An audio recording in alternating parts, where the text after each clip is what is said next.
Hi, my name is Brianna Walker, and this is my reflection for chapters 10, 13, and 16 for the Psych of Adjustment class, section 50. So, one of the things that made me start seeing or viewing the topic a little differently than I have before was in regards to mindfulness and just how to be more mindful, especially as college students, and for me, especially this semester. It had been very difficult just because this was my last semester, so I was just very overwhelmed about a lot of things. Um, and I was working a full time job and going to school full time, so it was definitely a lot to try and manage all those things. Um, but one of the things that has helped me a lot is just taking time to like be quiet and actually do like mindful thinking and meditating. So that was something that I heard before, but actually reading about like the benefits of it and putting that into practice made that something that was more important to me this semester, especially. Um, so that was definitely something that was helpful. But one of the other things that was mentioned was just experiencing your surroundings in nature, which was something that I never really done before. So I've done a lot of that as well, just kind of sitting outside, taking in the fresh air, and just observing my surroundings. Um, that was very helpful to me because it kind of felt like a grounding technique as well. So that was something that was very helpful. The third thing was in regards to just not intentionally thinking, like intentionally overthinking. So they described as like non-analytic thinking. Um, so that's something for me because I overthink a lot. So just having some time to um, just let my mind go where it wants to go without like overanalyzing things or like being overly emotional about anything.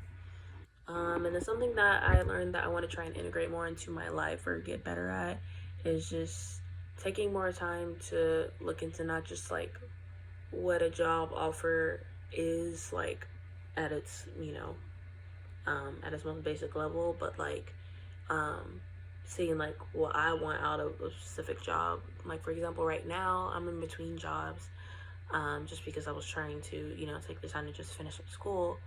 Um, but one of the things that I was kind of contemplating was I was kind of just applying for everything um, and just thinking like, okay, well, this is what they want, and not more about like, what do I want out of a job? Like, what are the characteristics that I bring to the table? Um, and is there room for like growth in that space? Um, so whenever I started thinking about that, that's when I kind of realized that I wanted to go into higher ed. So that's when I decided to get my master's in educational leadership because I was more aware of the skills that I have that I bring to the table. So that was definitely helpful.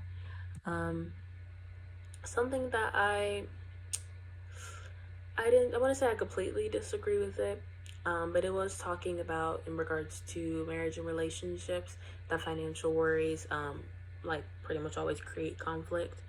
But I think that's something that could potentially be avoided by number one, talking about finances in the very beginning and all the scenarios that could potentially happen, because there's bound to be points in most marriages where you're in between checks and something happened, there's an unexpected expense where you may be short certain months, so then that can cause strain. But if that's something that's communicated beforehand, I think some of the things mentioned as far as violence, like those can easily be avoided just by having a backup plan. Like, okay, like if this happens, like what things will we cut? Like, what things will we cut out? How would we make sure that we're still treating each other the same way, even though there is this strain at the moment? So, that's something I didn't completely disagree with it because obviously it happens, but that's something that I think can be avoided. Um, and something new I learned, um, the term endogamy, I didn't know that that was a thing, but it was talking about um, in the same realm of monogamy. So just like wanting to marry one person, and then wanting to marry like more than one. Endogamy is where you marry people within your own social group, which is interesting because I think people tend to do that anyway. But it was just interesting that there was an actual term for that. And as far as something I discovered new about myself, um, I think whenever I was trying to name the emotions that I feel, it was a lot easier for me to name the negative things. So I think just internally, that was something I had to realize, like, I need to kind of change my mindset in that manner. But those are some things that I had learned in these few chapters.